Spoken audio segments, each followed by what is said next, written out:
All right, welcome to Little Pod That Could. My guest today is Chad Harms. He is the pastor of Creekside Bible Church. Is that right? That's right. Good job. Okay, in Wilsonville, Oregon. So you screwed me up. I was going to be fine, and then you threw the Riverside in there, and it I confused me. know. I I know. was I'm like, sorry. dang it. So anyway, Chad, thank you for being here. For sure. I'm glad to be here. It's good to see your face, man. I know, it's good to see you too. And just a little backstory, we were actually roommates like, I don't know, 15 years ago, probably, something like that. Yeah. Oh wow, this train's lasting a long time. Sorry. Well, Uh, I earned that by yeah, coming yeah, on. yeah, So, yeah. That's pretty much every Sunday, right? You walk out just to standing yeah, ovation. just that's, yep. um. Anyway, so yeah, so and I couldn't believe it. Like we were just talking. You've been the pastor at that church for almost 20 years. You said 17 years, and you're not that old to be a pastor at a church for. Yeah. So can you maybe like because it's going to be interesting. I don't want people that are like, oh, I don't know about, I'm not really interested in hearing church, whatever. Like, we're going to talk about a lot of stuff. Like, I just want to give some backstory about who you are and what you do because it provides context to listeners, right? So, and with what Sure. the new thing you're doing. So, kind of maybe talk about like how have you been a pastor? You're 38. How have you been a pastor at a church for 17 years? So for 6 or 7 of those, I was in different roles. So started, not long after you let me live at your house for $230. Roommates like makes it sound like I paid my fair share, but you were just nice to me. And it was 230. I remember that specifically. Okay. I wish I could pay that in rent Yeah, right now. me too. Um, yeah. And yeah, I took a 15-hour week youth pastor job working with youth, and I was still teaching baseball lessons over at the batting cage in West Salem while doing that.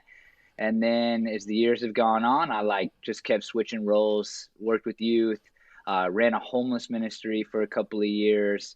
And then when the pastor that I worked with, the head guy, he moved on, and it was kind of a natural extension for me to step in. So I've been like the lead pastor for, I don't know, 10 or 11 years, something like that now. But it is crazy. 17 years, like, in the church circles I'm in, I'm like the young guy, but I've been at my church a lot longer than most of the guys I'm around. So in some regards, I'm like the old guy.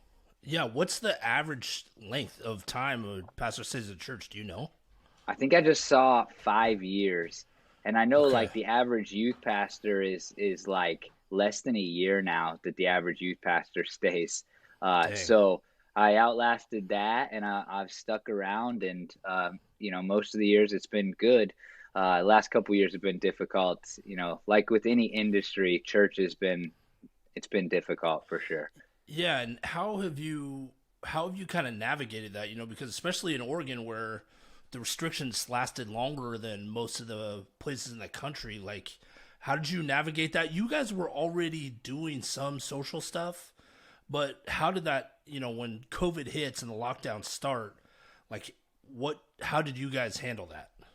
Yeah, so we first we started recording with Team, and then somebody thought they had COVID. Like this was 2 weeks in, and honestly, I don't know if I should admit this when it's being recorded, but we were kind of like, this is funny almost that we're doing this for a couple of weeks. Like this is Hmm. stupid almost, and I know Christians have that reputation anyway, but that was really early. And then Yeah. somebody thought they had COVID, and we have like this group picture where it's like 15 of us all like taking a selfie that didn't age well. Yeah. And anyway, so then we recorded from different homes, which that's probably the hardest time in my life, my ministry professional life, was the couple of months that like we had different musicians recording in different places on cell phones and trying to like put that Wow. together. And man, it was really rough. Your videos, oh, it's still recording, good. Yeah, um yeah. and so we did that a couple months, and then our church owned some property and we were outside, but our situation was unique in that we're a mobile church, so we normally meet in a school. And that made it really hard because we were in 8 places in 13 months trying to do church. And so Mm. We're back. It's still not normal, obviously, and kind of as waves of COVID come, we have less and more people at church. But yeah, we did a little bit of everything. But we were ahead of the game in that we were live streaming before COVID hit, and frankly, we've improved that just because we know there's people at home who are really relying on us, and so it went from Hmm. being this thing that three sick people watched when they couldn't be at church or whatever to being a real part of our ministry. So that's how we did that. And now, if things were ever to go back to normal, you have this extra piece that you may have been slower to develop had this not happened, right? Oh, absolutely. Yeah, yeah. It was like one camera that was sometimes not in focus. Audio is always easy for us, but and now it's like a four camera setup, and we ran like a pre-show for a long time. So it's a valuable piece. Last year we did a live stream of a apologetics Bible study. People loved that, and I think we'll do more of that in the future. And we're able to do it, with like a production value that even 5 years ago would have cost way more money than our church could afford. And we're probably like only $2,000 to $3,000 in over the course of like 4 or 5 years, and able to buy and used equipment and stuff. We're able to, I think, do it at a pretty high level. And, Hmm. and production like matters when it's in church. I'm not so worried. We're not the show church at all. Don't want to be. Hmm. Not going to buy a great light system or whatever. But when it's just like tuning in, like TV, that becomes a bigger deal. Just as far as people staying for longer than 1 minute into your Right. church service or whatever. So, Right. it really will serve us long term. Yeah. Hmm. Okay. Yeah, you crack that first bad joke, and people are getting out of there if the production's not looking right. Right. Especially audio, but again, that's easy. But that's so true, man. Like nobody's sticking around.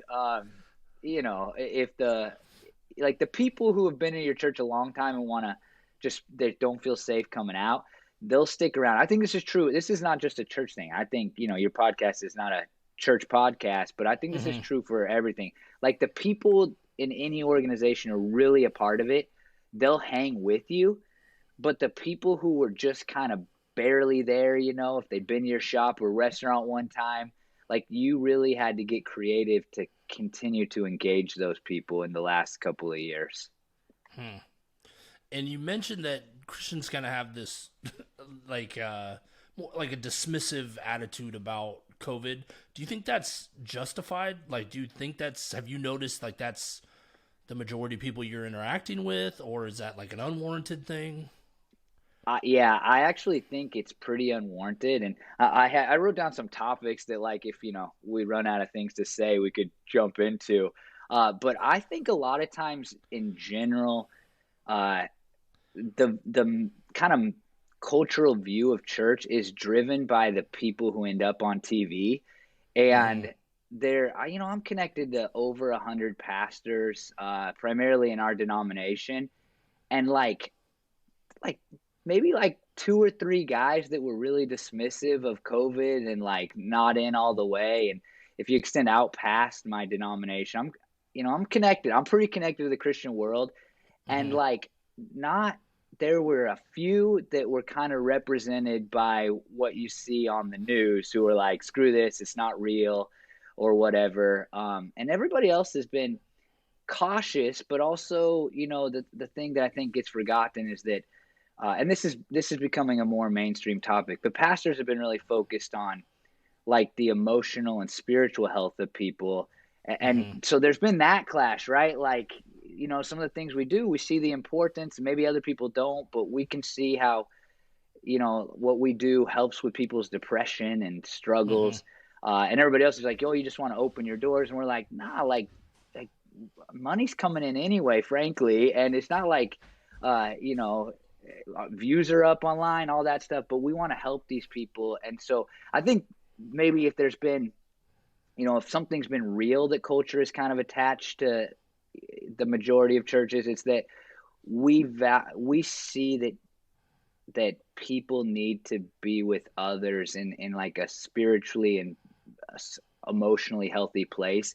And so we wanted to get open maybe more than the rest of the world who just is driven by other things. So Well, and long answer to your short question. no, and I do think like maybe you guys were actually ahead of the game because I that is what people are talking about now is like what have the negative impacts of the lockdown's been. People put on weight, there's way more suicide, depression, Yeah. anxiety, like so I mean I think in a sense like everyone is sort of coming to that realization, and I agree with you. I haven't, obviously you see the wackos online, but I like I'm friends with Tyler Brown too, like as a pastor he's been cautious about what's going on, and they've taken things seriously as well too. So I was just kind of curious as to what your take on that was. And are you trying to hijack the podcast? You have a list of topics? You said like whatever you're interested in, and I wrote some things down. You know what I actually have here is a list. You don't know this at all. So people Okay. watching, listening, like I actually have a list of things that are still really valuable to me and that I use in my life and my ministry a lot that you taught me when we lived together or when you were functioning as somewhat This of a is mentor to me. That's real, man. That's real. this okay, So give me one. Give me one off the list. Okay, you want the deeper one or the more shallow one first off the Let's list? start off in the shallow end. Let's wade into the shallow end. All right. That primarily we should interpret our dreams and like think about them based on the emotions that they bring out, and you're probably dealing with that emotion from something else in your life. And so like the details, if you're being chased by a bear, don't matter. Hmm. But really the feelings that you feel. And this comes up, like I don't know, once every couple of years where somebody will talk to me about a dream as a pastor and be like, Hmm. "Hey, I had this roommate and so how did that dream make you feel?" That's like my question. And then I Hmm. talk to people about how, what else could be making you feel that or whatever. So So that's one right there. the psychologist in me would say you never ask the question. I had a PhD I worked for, and she said you never ask the question how does it make you feel, because that implies that the person is not in charge of their own emotions. The correct question is how did you feel in that dream? Okay, you didn't teach me that though. So, I and I yeah, have, hey, I maybe I so did and you that's didn't your hear fault. it. I mean, That's true. And I I have don't know. almost a minor in psychology. So Well, see, maybe I've look, and heard now that now before, we just but refined the process. we did. Now they We should just give me did. that minor and call it good. I don't need to take another class. There we But go. yeah, that's one I use all the time, man. Okay. Silence as a response can be really helpful. I don't know if you remember that conversation where you told me something pretty big from your life, Okay. and I didn't really say anything, like because it didn't feel that big to me, honestly. Like I knew it was big to you, and Uh huh. but it wasn't like, oh crap, and so I've remembered that as I minister to people that sometimes just not making a big deal of things can be really valuable. Uh, the strawberry story from Brendan Manning, who I'm not a big fan of, as you remember, Yeah. but that strawberry story probably comes up 2 or 3 times a year, and I Okay. don't use it how Brendan Manning uses it. Do we want to Is this tell it? no? Because I honestly don't remember it. That's what I was just about Oh, to tell you. Is it bad that okay. I don't remember the strawberry story? Well, as a person who ministers to a lot of people, I'm amazed at how impactful sometimes things are that don't feel important to me, like, but it was to somebody else. So I'm not surprised. Okay. So the story is like, and again, for all my conservative theological people watching, Yeah. I'm not a big Brendan Manning guy, but, Right. Right. Right. We are not uh, promoting Brendan Manning on this I am podcast. not. Okay. But the story, basically anybody who's ever, wanted me to give him advice has heard this story. So Okay. the story he told is an anecdote in some talk, according to you, Okay. was that it's an illustration. This guy is running from lions, and he's running, running, running, and he comes up to a cliff, and he's thinking I'm dead, but he looks down, and there's a little tiny ledge below him, and so he realizes I can climb onto this ledge, and the lions won't get me. So he jumps down to this ledge, and he's sitting on this ledge, and he looks hundreds of feet below him, and he knows he dies if he goes that way, and he looks above him, and he sees the lions, and he knows that he dies that way, and he fails to see that on the ledge next to him is the most perfect strawberry that the world has ever known. Hmm. And that's the end of the illustration. And I know, like, if people watching are like, that's terrible. How do you use that? Right? What is the point of that story? And the way you told it to me, I think, is we were walking around Stats Lake in Kaiser. Hmm.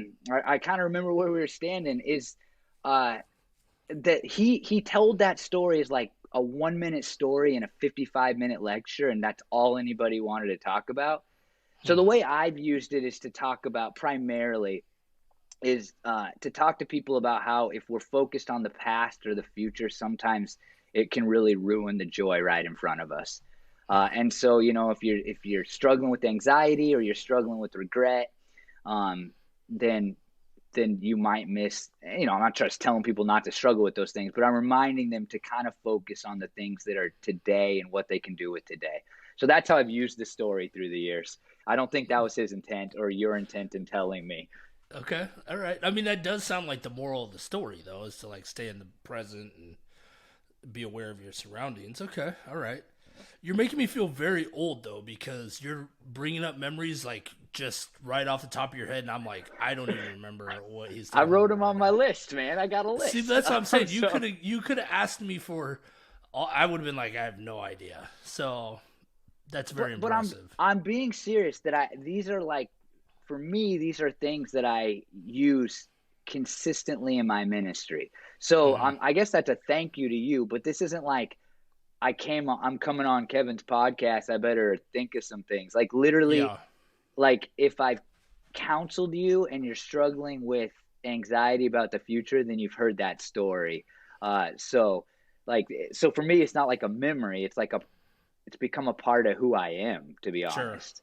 Yeah. Well, and that's why I brought you on, was just so that you could say nice things about me. That's the whole, like, that's all the podcast is really about. Like, just, Well, I just try to find people that will say nice things about me. So, you uh, have such an open podcast, and I like went back and listened to one. You're talking about basketball, which I love yeah, talking about. You know that, but I was yeah. like, I gotta have some things here, and if it just needs to be stuff I learned from him, then I'm good with that. You So want me? did you get, I'll go give you ahead. the other one, just since we're on the topic. Okay. All That right. writing a letter can be a good way to talk to people about hard things. And you actually wrote me a Hmm. letter about something once, and that's like you defined friendship in that moment for me, even though I didn't want to hear it and I didn't listen to you, as you'll remember, Hmm. at all.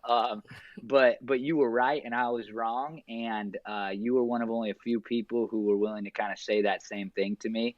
And you had tried talking to me about it in person, it didn't really work, and you wrote me a letter, and I still didn't listen, but I received it. And so I tell people that a lot when they're struggling and somebody's not listening to them and they're trying to get their point across. I always am like, write a letter.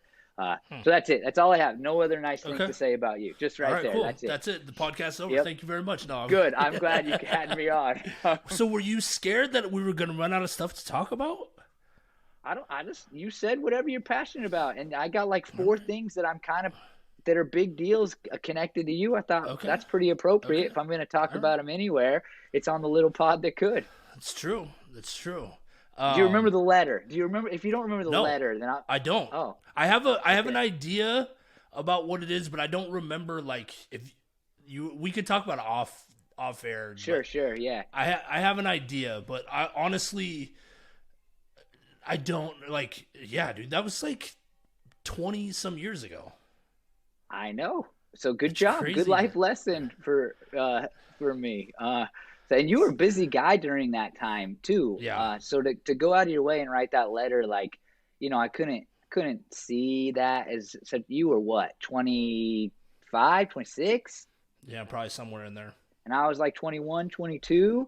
Hmm. Um, and you were coaching, and so looking back, like that was a bigger deal than at the time. I'm just like, stay out of my business in my head. I didn't say that to Yeah. you, but like that, and I think people listening, like that's probably a good life lesson too for some of your younger people who jump on. Like you'll probably value the hard things people say to you later, even Hmm. if you don't value it in the moment. So yeah. Sure.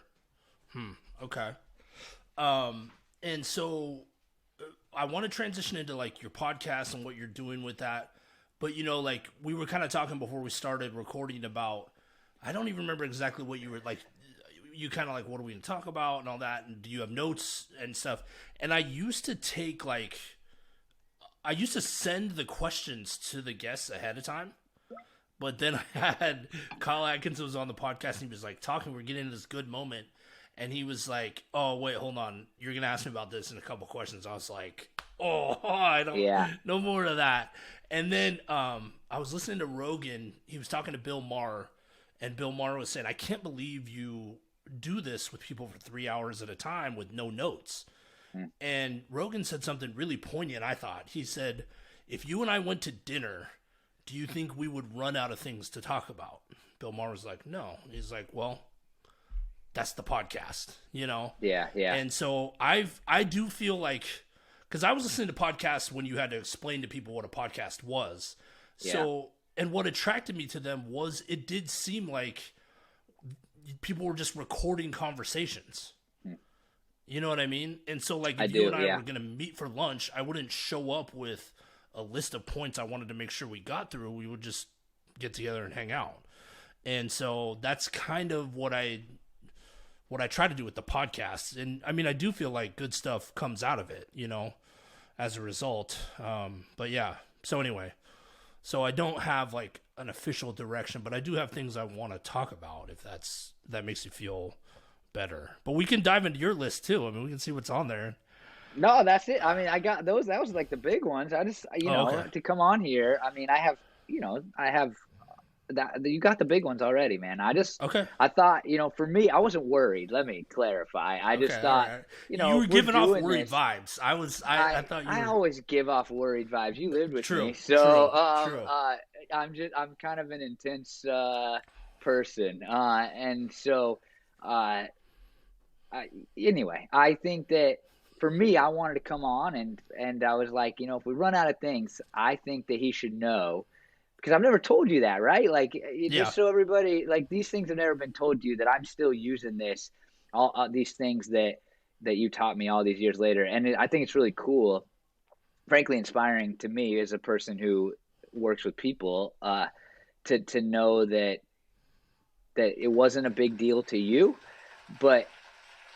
Are you clapping for me? There. Yeah. I was adding some clapping for us. I like it. Thanks. It wasn't a big deal for you, or it probably seemed unfruitful, unimportant, but it's had a lasting impact on my life. And even like that strawberry story, that was the first day I think we ever hung out. Like, you were coming out of Young Life maybe, and you were like, just, asking me about my spiritual life, and I'm like, who is this guy? But I still remember literally the story you told, even though, you were just trying to invest in me, and probably felt like I was like an arrogant, like young man who just was focused on sports and not a lot else at that time.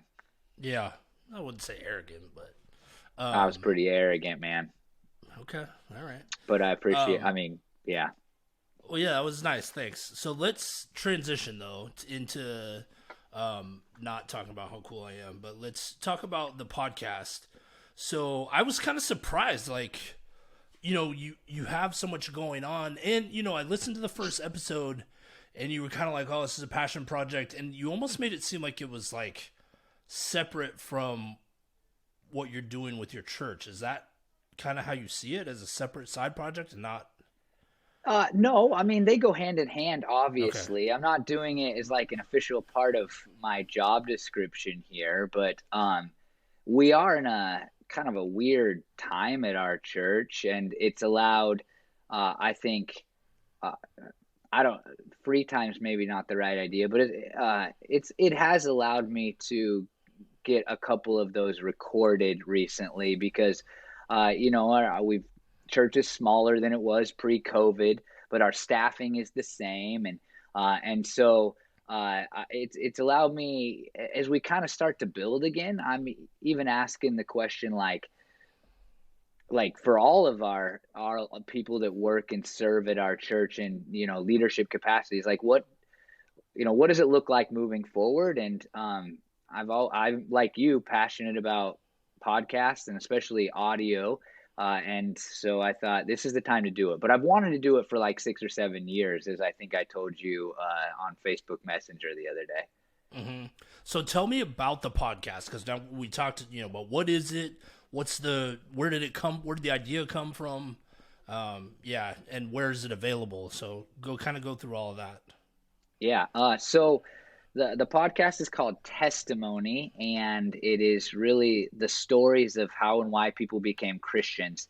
And I'm trying to tell those stories as you kind of messaged and said, "Hey, this is maybe more highly produced than some podcasts." I'm trying to tell those stories in a creative way that isn't just interview. And I love interview podcasts, but in a way that's maybe a little more dynamic than that.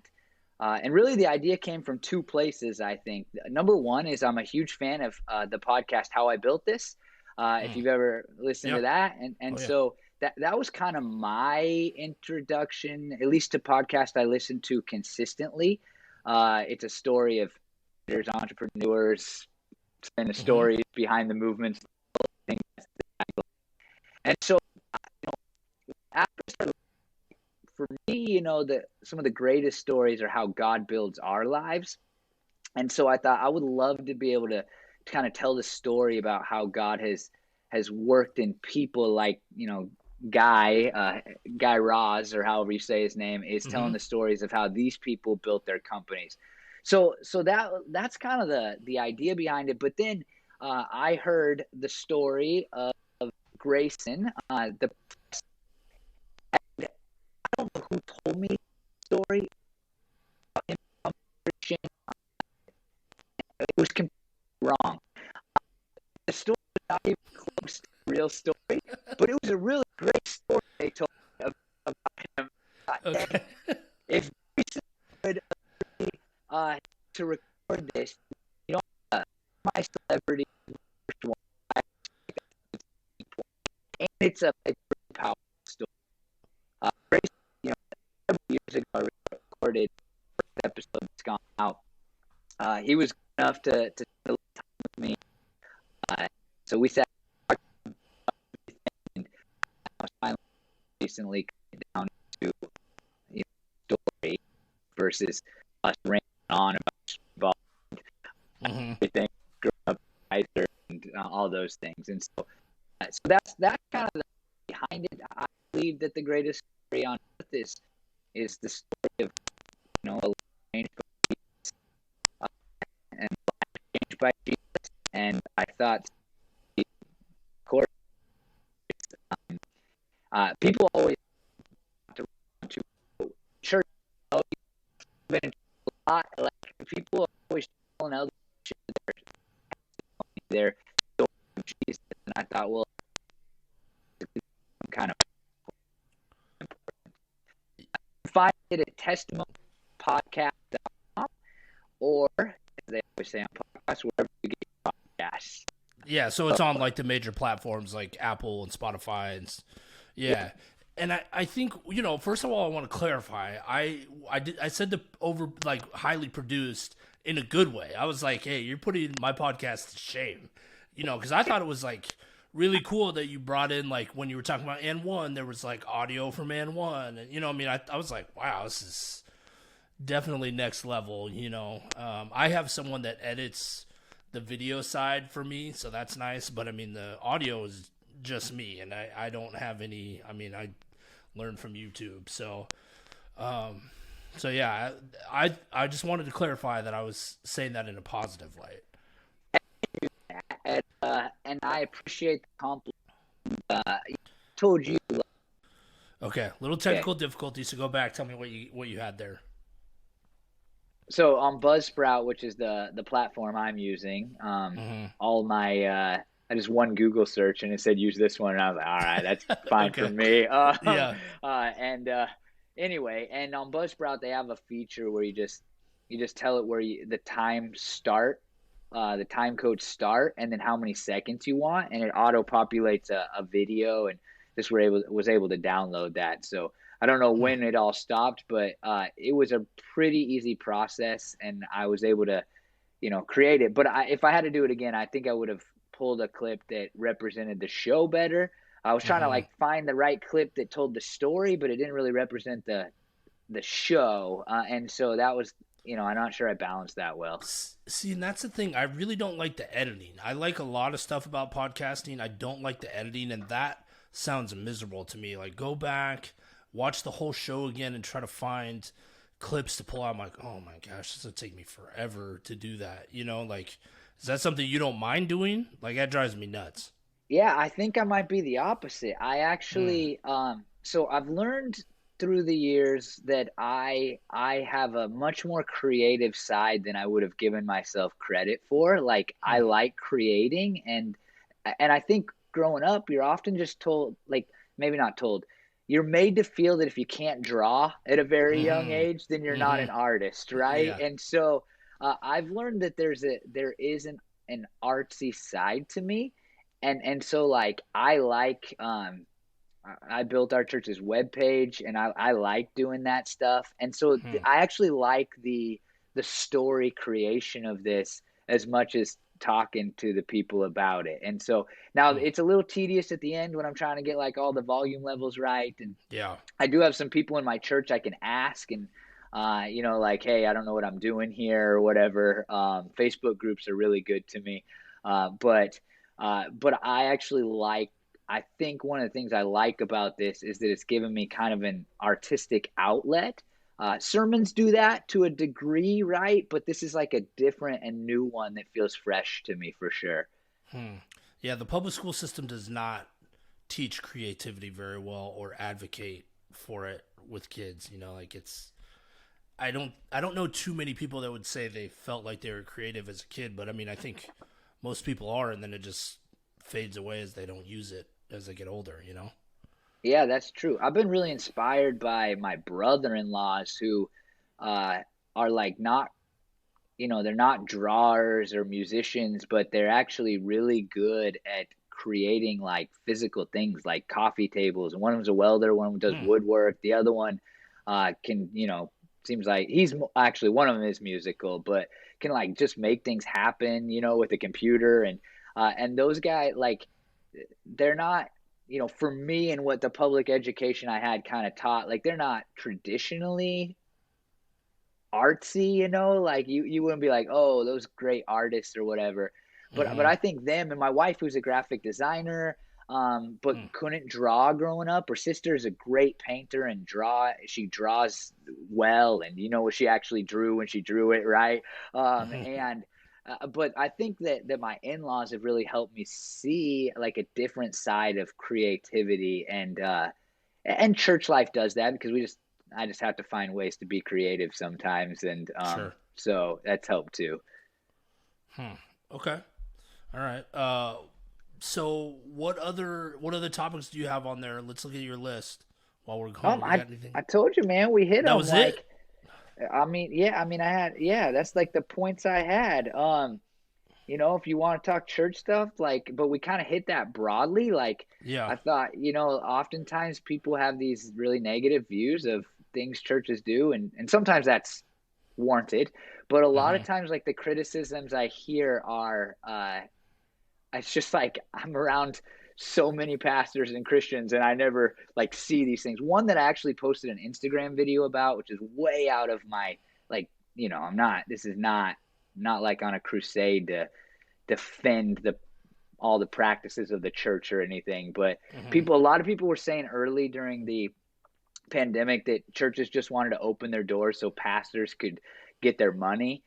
And I'm like, every pastor I know just struggles financially, right? Like I know there's Hmm. very rich, wealthy pastors, but I'm, not around them, and I'm around a lot of pastors, and it's such a small percentage. So I like finally just did an Instagram video saying, look, I have a salary. Like it's not like we take an offering and my money goes up and down. Hmm. And like I think I make like what a third year teacher in our school district makes. Hmm. And so I try to be a defender of like, these guys who are frankly just sacrificing money to try to help people spiritually, going all the way back to what we said at the beginning. And I felt like we were collectively taking a bad rap. But no, those are the big ones that What do you I think about?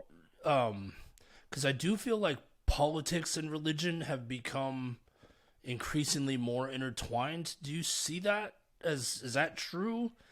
And Do you think like what do you think about that? Yeah, so again, the loudest people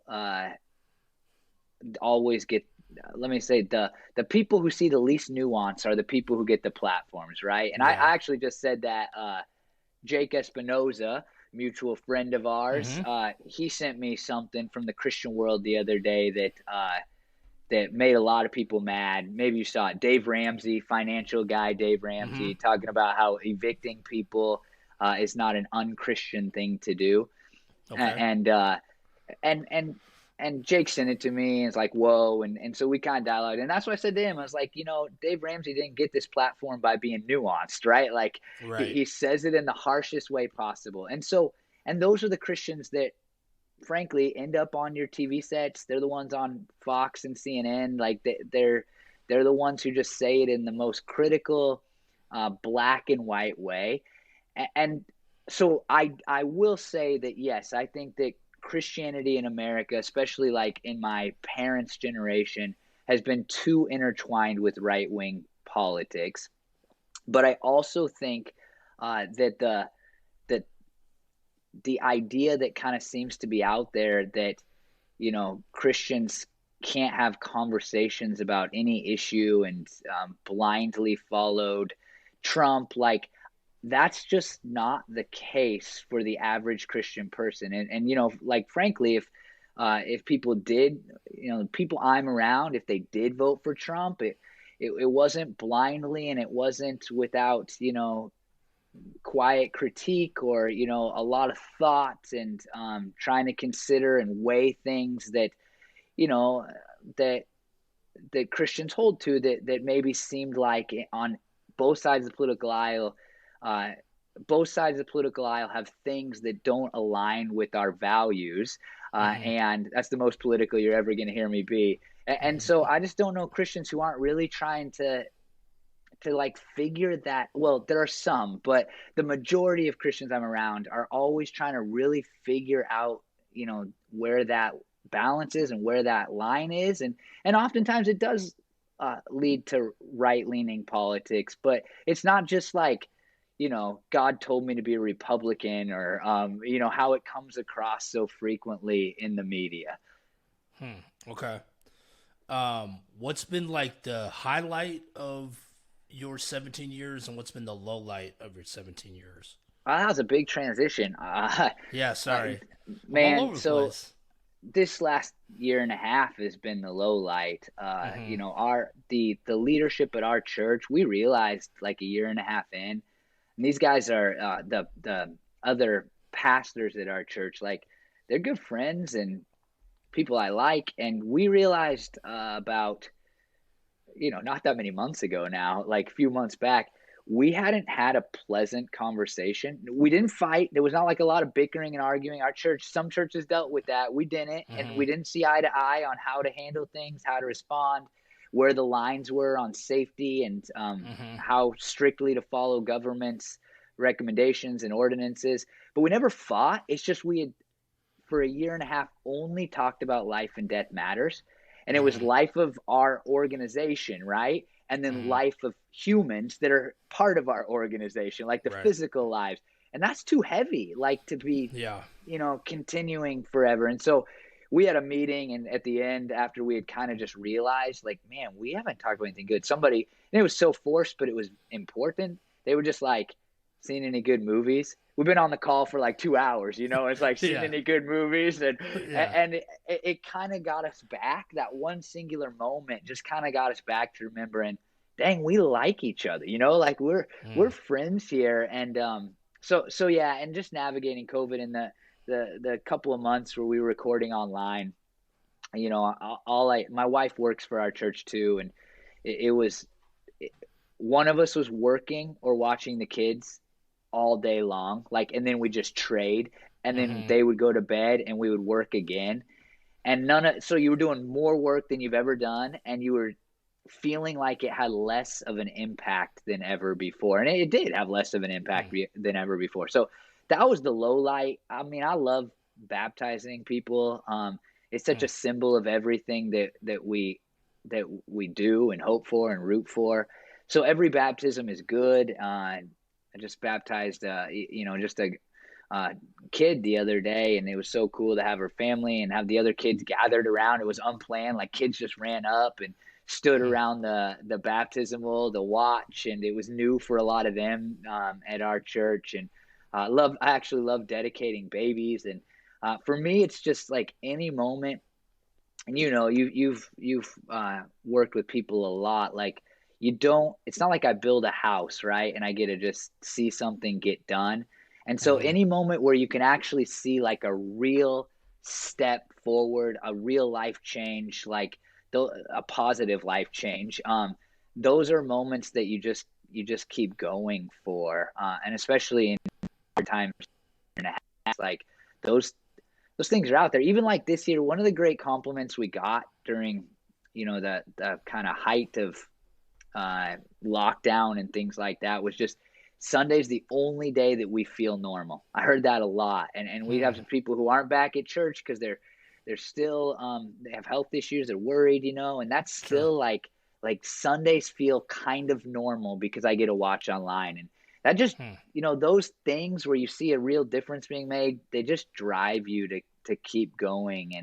And so all of those, and in fact, a girl, it's like literally a girl. I don't know why I remember everything, man. I'm sorry, but like a girl I went on a few dates with, uh, said to me a long time ago, on one of those few dates, she said like she wanted to go into ministry, and she said like it's my dream to keep a folder of like things that people write me and say like, hey, you impacted my life, or you were encouraging, or you helped me, and to keep those so that if I ever want to quit, if I ever need to, like, I can pull that out and read through those. And I I've never gotten those out. I've never got there, but I was close this year. And just Hmm. having that file in my file cabinet, uh, just having it there was a big deal for me. So Hmm. that was a few dates that I got a lot out of, I guess. Yeah. Yeah, you're always just pulling poignant moments out of everyday circumstances, apparently. I guess so. I'm really not that deep, man. Like I usually just talk about sports, and so like the one Ah. minute that we're not talking about it, then it's like, oh, okay. Um, Well, and it was interesting too when you were talking about Sunday making people feel kind of normal, because I feel like sports has kind of had that effect for people too. Like it's almost like the routines and the institutions coming back has sort of helped, at least a sense of normalcy. But I get what you're saying too, because I don't think it's just churches that were having those tense conversations. I think, especially now, there's workforces that are, I mean, I know people at Nike that are getting ready to get let go because they're refusing to take the vaccine. So I mean, there's still really tense things happening, and how do you see yourself sort of navigating through? I don't know, I mean, it's like sometimes people say, oh, well, maybe we'll go back to normal, and other people say there's no way, it's going to be like the flu now. And how do you approach navigating the future? so there, COVID was hard on me, and probably not a net positive in my life. And I am just personally, right? Sure. Like for the world, is clearly not a net positive. But there were a couple of things that that I actually really grew in. And there's this Bible verse that talks about how we don't know even tomorrow what we'll do or whatever, Hmm. in the book of James.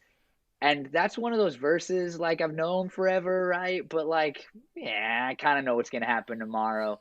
And COVID and everything that surrounded it has really helped me to just learn to, we talked about the strawberry illustration, right? Like to say, what can I do right now to, like, what is it that I'm supposed to do? What is it that God wants me to do right now? And to take those steps. And so, uh, I don't know what we're going to do going into the future. But I do, I think that we've pivoted in a lot of ways by putting more resources to ministering to people online, but I also don't think that's necessarily really healthy long term. So Hmm. that's difficult, but it's what we have to do right now. And so, you asked me future, and it's like, well, I just need to.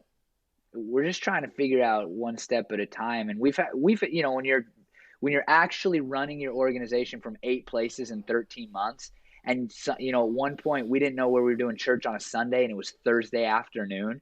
You Mm, really begin to like say, okay, I have no control here, but we're just gonna try to do this is a buzz statement that we use a lot at our church, but we're gonna do the right thing at the right time in the right way, and then we'll take the next step when we get there. okay. Yeah, that makes sense. I mean, and I think that's probably the best way to handle stuff. I mean, is to be flexible. And I mean, I think that's one of the mistakes the government has made is that, they put out these, well, this is how this is. And then if they change their mind, then it seems like, well, what were they doing to begin with? So I think it makes sense, as a leader of an organization to stay flexible and say, well, we'll just have to take it as it comes. Yeah, yeah. So two things I'll say to that. One is that it's helped us that our four, to put it in vernacular that's not super churchy, not the language we use, but our four, executive leaders at our church, our elders, um, we have not, like I said before, seen eye to eye on how to handle things, and that's forced good. Again, not angry, but like really difficult, but thorough conversation around every big decision that we've had to make. And so, uh, like, the last mask mandate came out, and we all knew where we stood ahead of time on that. And we knew we weren't going to change each other's minds. And then we had a 2 hour conversation, still dialoguing about the rights and wrongs and hearing each other out. And I'll tell you that our church has been really like that's been such a valuable thing for us is having us not see eye to eye. It would have been easier for my Mm-hmm. life for the last couple of Sure, years to just sure. and honestly, if we would have gone all right wing or all left wing, like it probably strategically in the short term would have been better. Like if everybody was on the like if we just said we're doing whatever the Democrats want, whatever CNN says, or we're doing whatever Fox says, like Mm-hmm. that would have actually grown our church. Like more people would have connected in the short term, but we didn't think that was the frankly the Christian thing to do, and our we couldn't have agreed on that anyway with our leadership, and so that's really helped us to try to figure out next steps. Is that we have not seen eye to eye. Nobody's like way over here, on the spectrum of how they viewed COVID. We were like in here on how to respond, but on the opposite sides of kind of the middle, I would say. And then I would say about our government, and I try to I know this is like not the way a lot of Christians are, but I try to honor our government, and I think Mm-hmm. that's a biblical thing. And I use President Biden and President Trump and Governor Brown like as titles because I wanna be faithful to what God's called me to do in that. Um, but I will say that I think COVID has really demonstrated the importance of communicating clearly and transparently. And those are things that churches have had to because we have this negative rap about being you know shady and not communicating. I think churches have worked really hard for a long time to communicate both clearly and transparently. And there's been so many steps along the way where I thought, like, wow, if the government would have just, like taken an organizational communication class or whatever, like Mm-hmm. try to think about how people, speaking the language of the people in the way that we have to as a church in an unchurched state, right? Like, and being cautious of how everything comes across and how far words travel. Like, I think that some of the things that we've dealt with in as far as fighting and tension goes in our culture would have been better had those things gone down. Yeah. Okay. Yeah, I don't want to get too political, so I won't. I mean, Me I, either, and I that's just not.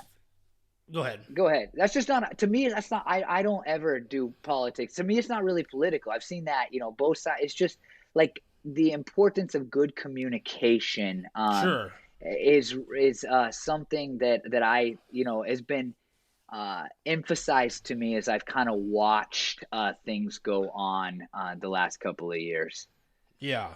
when I don't, I don't say one side or the other. I think just in general, the government's not working the way it needs to. I mean, I think COVID exposed that. I think COVID exposed how disconnected the government is from the people. But anyway, like I said, no need to get Yeah, we all digress. political. Yeah. We've had a lot of Um, political conversations together. I'm So, sure. I'm sure. yeah, yes. Let me ask this really important question too. When the person broke the tension with, has anyone seen any good movies? Were there a couple recommendations that you think people should You know, see? you know what's funny is I don't think any of us have seen a good movie lately. And And that might be so part of the problem. it might be. And I like movies. I'm not like a movie buff, but I am. One thing that's really, I don't know. I hate to become like more like I've become more snobby as far as movies go as I grow Mm. older, and so nobody likes my recommendations Wait, give of me examples. movies anyway. What? How are you basing? What are you basing that off of? So like like I just like endings that people don't like oftentimes. Big fan of non-linear movies when they're done well. Memento is the most famous, I think, Okay. Yeah. and so like movies like that. Like movies that I'm not a superhero movie guy like at Mm-hmm. all. Which I don't know. That makes me feel like snobby about my movie enjoyment. Like I used to think whatever the Oscars, whoever was up for an Oscar, like they were probably I would hate them.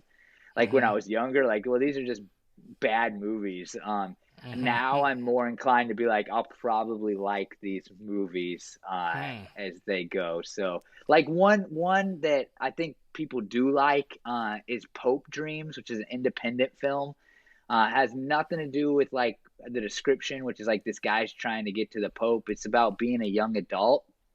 I'm really drawn to movies about like and shows honestly about trying to figure out your way as a young adult because I think that's an underrated difficulty that a lot of people face and especially as there's more options because of the internet. But I switching I subject anyway, yeah. I thought maybe it was like Hoop Dreams. It was two guys trying to become the Pope, but that's Yeah, not no, that's no, not no. that's Like not what it is. Okay. All so right. the description of the movie is like a young man, his mom has cancer. I remember reading this. I don't know why we picked it. It was at a Red Box. This is a long time ago, but it was Yeah. It was like, uh, jeez. yeah, it was like a kid's mom is dying of cancer, and he wants to raise the money for her to to go to the Vatican before she dies.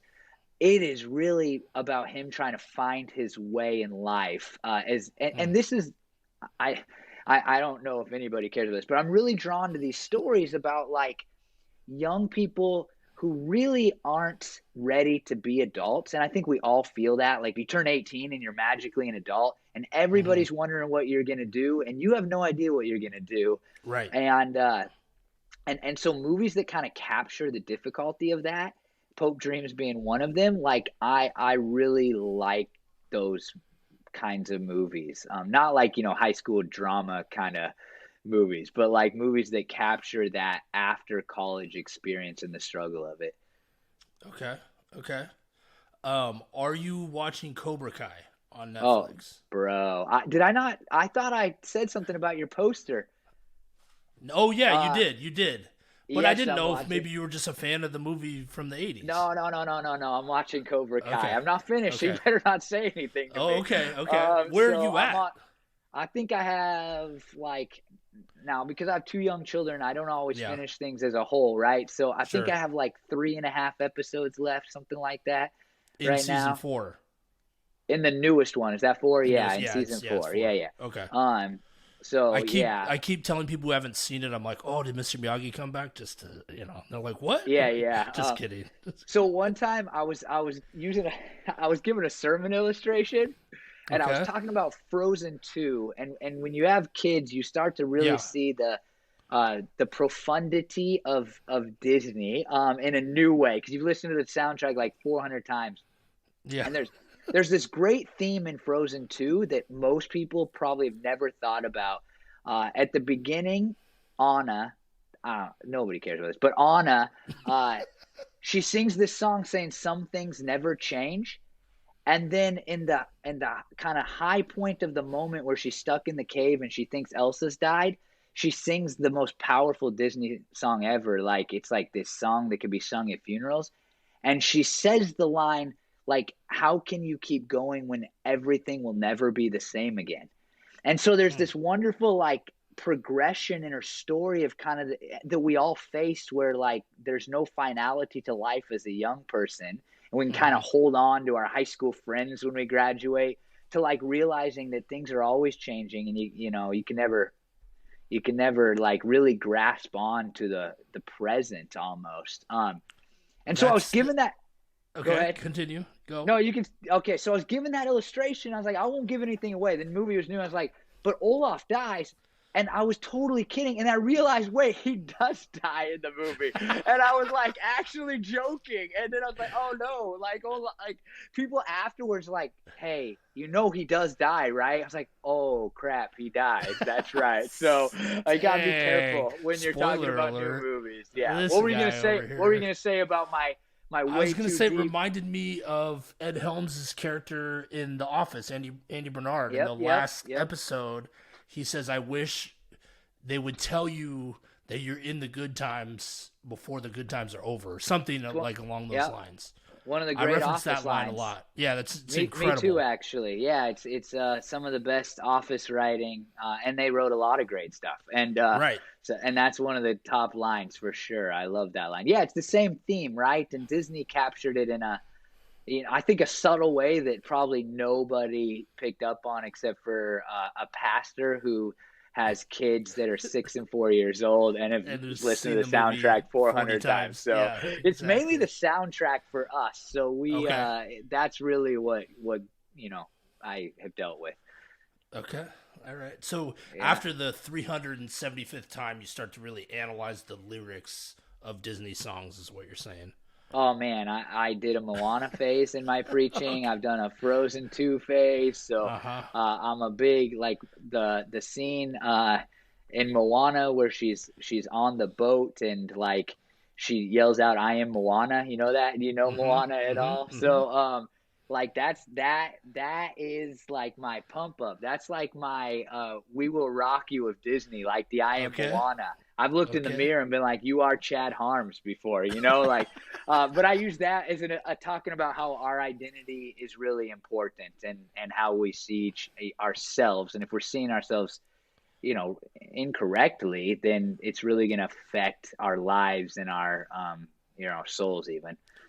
Another really important question: have you used a reference from Cobra Kai in a sermon yet? No, I haven't. I haven't Okay. actually. So Okay. yeah, maybe that'll come. Now I'm going to be looking for it. You Yeah, gotta there's a lot watch of. out. I mean, there's ample opportunities there. So I can't tell. So let me ask you a question: Is Yeah. Cobra Kai super well written, or are we just nostalgic about like it, and so it feels like a better written show than it actually is? What do you say? The answer is yes. Okay. You know what I mean? Yeah, yeah, to Like both. there is a sense of nostalgia for sure, but the writing was. I mean, you can go back and look at what people were doing before Cobra Kai as far as like remakes. Most of what people were doing was trying to actually remake the movie. Cobra Kai Yeah. was the first on a large scale. I have to go back. There is one other. I can't remember off the top of my head. There was something else that did it, but Cobra Kai was the first thing to say, let's just go back into this universe that we've created in modern time. We don't need to. They tried to remake the Karate Kid with Jaden Smith. It was terrible, but let's go back into the world and with all new characters for the most part, but still with some tie back into the. And it was so smart. Now, if you look, like a lot of people are doing that, and a lot of stuff has come from that. And the writers were huge fans of the movie, so there's their ability to write nostalgia into the movie also, or into the show, also makes it better. That's good. I like that a lot. You I know? agree with you. That's how I felt. I just didn't know if it's because I'm a in the Karate Kid generation, and so I If Right. they put out a Teenage Mutant Ninja Turtles, I'd probably feel really good about it as long as it Yeah, was yeah. Well, semi it'd be interesting, interesting too, right? because if they were doing that, the following the Cobra Kai model, the turtles would actually be older now, and they would kind of take on the Splinter role, and they would have Oh to yeah, like you got a train like concept some going. up and coming. Yeah, we might have just stumbled onto something. Yeah, yeah, and I would definitely watch it. So Netflix, get on it. Let's I'm go, ready let's for it. go. So for sure. Now, You were talk you about. on? Oh, go ahead. Go Go ahead. ahead. No, you. Were you on Cobra Kai early, like YouTube Red days, or did you Nah, just caught it when it got on Netflix? yeah, early to Netflix for sure. I Okay. think so. I have a vague. Did it go somewhere in between? No, Like it was on I YouTube Red and then went to Netflix. so I feel like maybe I wanted to watch it on YouTube Red, but I didn't have Hmm. the ability to do that. Like I think it Yeah. was on my radar before other people, maybe, but like I hadn't seen it. And you know what? You may have posted about it, and that's maybe how I think Okay. you actually. Now I'm just remembering that. Like I think you said like, "Hey, this is one of the best shows come out in a while," or something like that. And so Yeah. you must have been watching on YouTube Red. Yes, for sure. Yeah, yeah. And so I think because of you, it was on my radar, but I didn't have the ability to watch it. And so I was excited when it hit Netflix for sure. Me too, because I was like, okay, now there'll be money behind the production. So, Yeah, yeah. yeah. Yeah, I mean, it does have some of that. Sometimes you watch, like, okay, it's a little bit cheesy in here, but that's also part of the nostalgia, right? Because, I mean, there was parts of the Hmm. movie that were kind of cheesy, too. Anyway, sorry, I don't want to do a Cobra Kai tangent, but, No, so like you um, talk about TV and I think, yeah, I talked about that snobbery. Like that's one of the, yeah. like I now mainly, I don't watch a lot of new shows. I actually just like get on list of like the top 100 shows of all time and I'll like start watching them. I went through a phase. This is one of my favorite phases I've ever been through, where I was watching shows that people said were canceled before they should have been, and Mm, that actually I so part of my like artistic enjoyment of shows is that I loved those endings because of the obscurity of them. So I actually think they create the perfect endings oftentimes. And the greatest example of that for me is My So-Called Life with Claire Danes, which I never okay. watched like it when it was like, and it was my era of, Hmm. growing up. Like she's about my age, I think. But like that, the ending with like the kind of like I just loved the ending because it leaves you hanging. And so I went, yeah, like Dragonfly was on that. I hadn't watched Arrested Development before that. Okay. So there was like a whole bunch of, and what's funny is that when I watch these shows, most of them like get picked up right after I watch them, and so then there's like a new season because I'm 20 years behind everybody. Yeah, yeah, So, yeah, yeah. um, really underrated. What's Kristen Bell's show? The old show with the girl's name. It's just a girl's name. She was a detective. Oh, come on. It's like what she's famous for originally. Uh, She was oh a detective. goodness. Was it serious? Her dad was a detective, and she like helped him out. Veronica Mars, like Oh, I have a really coworker who underrated rides show. hard for Veronica Mars. Yeah, yeah, So yeah. There was like a really movie or underrated. something too, right?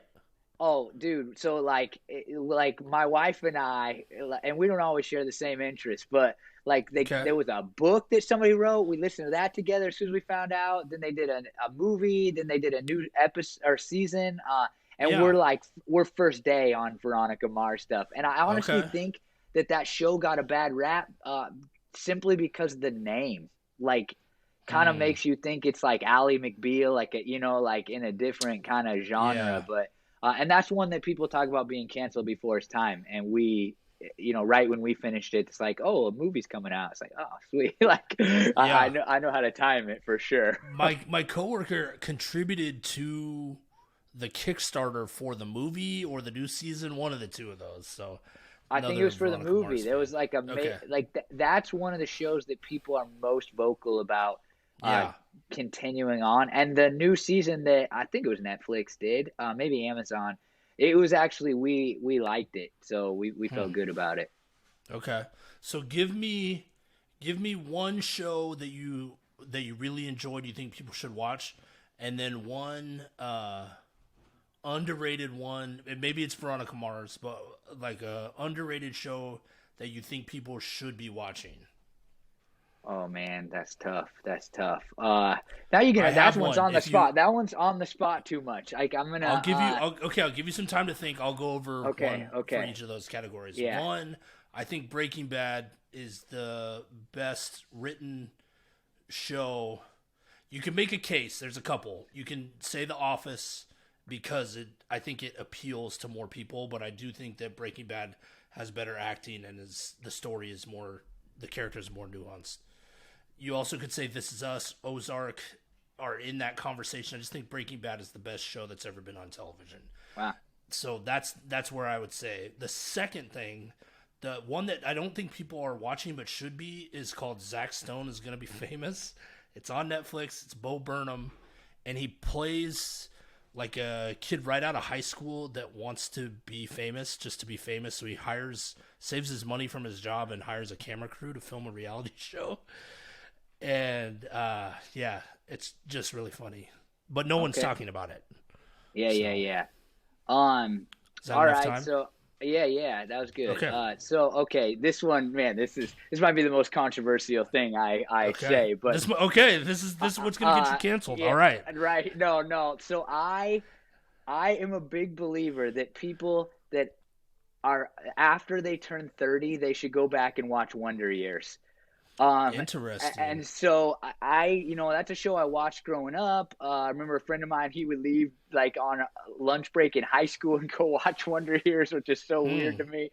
But when I watched it, it's like not a young adult, but like kind of like where they stop calling you young adult, right? Whatever age that is. And the way it captures the middle school and high school stresses and kind of like growing up, the way it captures growing up, to see it looking back I think it is so beautifully written. And I don't think you can really feel that when you're if you watched it as a kid. So I'm gonna put myself out there with that one for sure. Now you're saying the old one though, because they remade the Wonder Years. I haven't watched the new. I watched a couple of the new ones. Thought good things about the first one. I was never a TV person until you could watch full series at a time or full seasons at a time. And so I don't work well with shows that are coming out. And so I watched it, and the first episode I felt good about, but I also stopped watching it because I don't have it in me. So, and see, that would be another Cobra Kai interesting thing to me. Like, what would happen if you took Kevin now as an adult with his own family and you kind of were in that? I think that would have been way more interesting than just trying to recreate the show. So I've written fan fiction in my head to that show, and I don't know if you remember how it ended. Him and Winnie are not together. Like the last line is like, man, I can almost quote it, but like he says, Winnie was the first one to greet me when I came back. I was the first one to greet her when she came back to the U.S. and I was with my wife and my kids, something to that effect. And it's like, why don't you just, punch me in the gut, like after all these seasons? So I, my big fan fiction in my head is that you would write in like a 20 or 30 year reunion where his wife has died, and then pick up the story there and their reconnection. So anyway, I've actually read. This is embarrassing. I'm not a fan fiction guy, but I've actually read fan fiction for the Wonder Years. So that's the one that like I know that's a popular show, but the monologue in that show is like, that's a popular show for people our age. I would say the under 25 crowd has probably not seen that show. Well, but I'm telling you, the under 25 crowd, like I don't think you're there yet. Like where they're you can ready. Really. Like they're not and people like when Netflix, I say this, you got to confirm your age before you can watch the Wonder Years. If you're not 30, you can't. You have no access. 30's like the sweet spot, or for people that like got married young and had kids younger than me, because like if you're kind of established younger than I was, then like maybe that too. But but for me it was right around 30 when I rewatched it, and man, the first episode like tears in my eyes, and like and just the way it captured. I like history anyway, so it captures that period of history. Sure. But then it captures childhood and adolescence in this way that when I watched that show as a kid, I couldn't understand that they were capturing it, right? Because I was living it or whatever. And then Is it on Hulu? I think it's on Hulu. I think that's where I last watched it. So, okay. All right.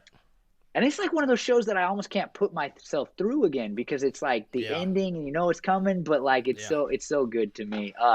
And then so one that just in my head, like that came to my head, shows, and I don't remember it exactly, but shows that were canceled before their time. Sports Night is one that it was like kind of like the Office or Community or 30 Rock, which I haven't seen. Of like How do you know it's like that then? Because people have told me it's like in that kind of mockumentary style a little bit, right? Like Parks and Rec.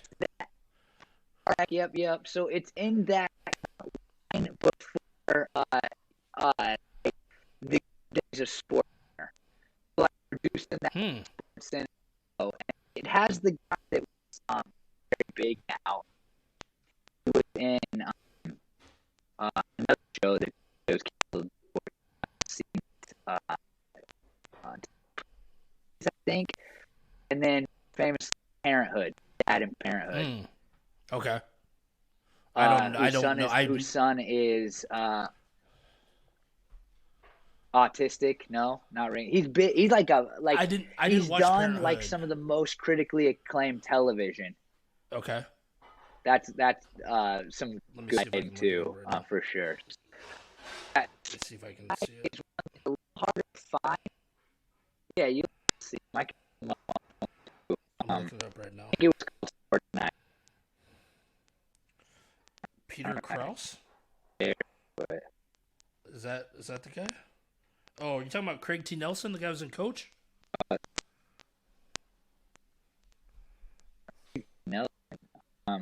Peter Krause. Peter Krause. Okay, see, I don't know that guy. He's become, that's the right 2 seasons. And it was, I only discovered that when I was looking up, it was the guys before they should, because they were really quality shows. I watched them, basically. Okay. And now on the list. Yeah, it kind of got that feel of, I would say, a little less like kind of stupid humor, cold open kind of thing, like than the Wreck, but kind of captures that behind the scenes look. And those two guys have really, or Joshua Molina, there's two, I don't know. Yeah. Anyway, yeah. Okay, that was good. Okay, if people want to find you, connect with you, visit your church, see more about you, where can they go? Yes, in podcast.com again. Chad A. Harms on every social media platform. I mean, not that I have it there, but I do. Chad A. Harms. And then my church's website. About so you can listen more but and the first episode of the podcast is out. When's the second episode coming?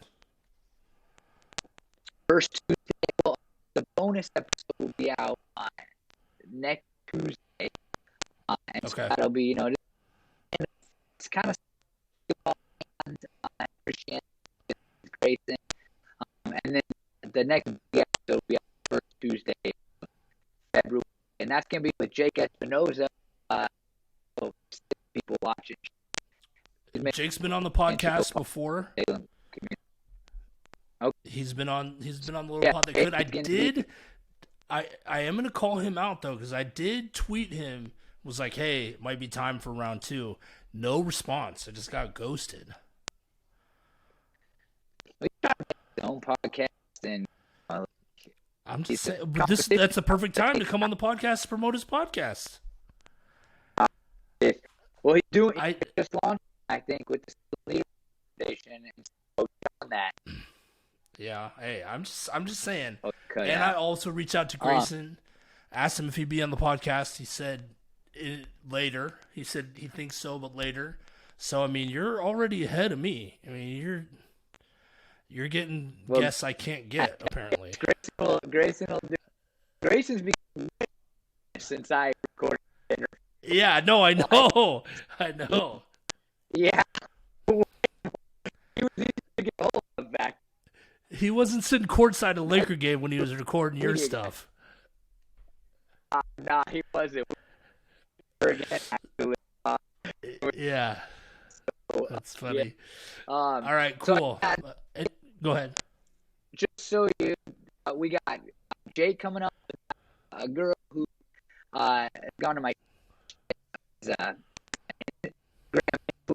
sports. Oh, cool. The and the Western, like I mentioned before, and so lined up, and next one after that, we'll be excited about this one. You listen to the Rock and Fall Hill, like everybody. Did I listen to what? Fall of Mars Hill. Yeah, I did a little bit. Yeah. Good. So the Noble Nine, if you caught, a friend of mine is for Mars resignation. So Okay. on, and so I'm excited to get these stories out here. Okay. All right. Perfect. Anything we forgot about, left out? Anything else you want to plug? Say. Review your list. List good.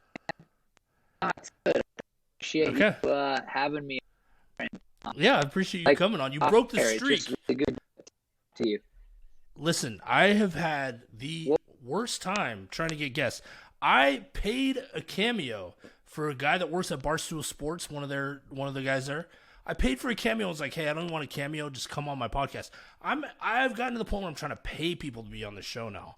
And you know what he did? Sent the money back. So I mean, it's just real struggle over here. So for me, you asked me, I think honestly one stress people out is it's so like open. I don't know if I have anything to add. Like you know, I have a very specific like career track, right? And so But it wasn't bad, right? no, and I know you when you asked me. I just was I can't think of the would have said no to you because that's more what I can interview. I haven't anything to actually say. So that's why I had a list. A lot, I don't know. But anyway, so that's my 2 cents.